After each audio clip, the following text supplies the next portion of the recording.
Students, सो आज हम लोग सीखने वाले हैं टी हाफ निकालने का शॉर्ट ट्रिक सीखने वाले हैं। ठीक है, अगर कोई भी क्वेश्चन गिवन होता है तो हमारे पास उसमें क्या होता है कि अगर इनिशियल कॉन्सेंट्रेशन गिवन है एंड उसका टी हाफ दिया हुआ है तो वो वहाँ पे पूछता है कि 75% डिकम्पोज होने में कितना टाइम लगा है।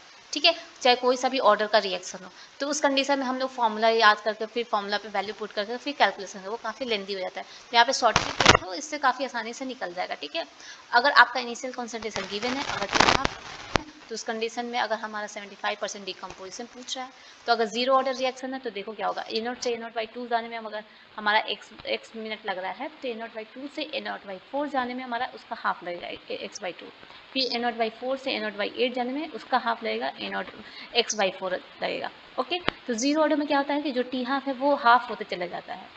सेम आपका जो फर्स्ट ऑर्डर में देखोगे तो यहाँ पे क्या है कि जो इनिशियल कॉन्सेंट्रेशन जो टी हाफ की वैल्यू दी है, अगर अगेन हम लोग हाफ में जाते हैं 75% में जाते हैं, तो यहाँ पे जो टी हाफ की वैल्यू है वो क्या होता है, कांस्टेंट होता है, यहाँ पे वेरी नहीं करता है। बट आप लास्ट में देखोगे यहाँ पे सेकंड ऑर्डर रिएक्शन में, तो जब यहाँ पे टी हाफ एक्स है तो अगेन अगर हमारा ए नॉट बाई 2 से ए नॉट बाई 4 जा रहा है कॉन्सेंट्रेशन, तो वहाँ पे जो एक्स है तो उसका डबल हो जाता है, 2x हो जाता है।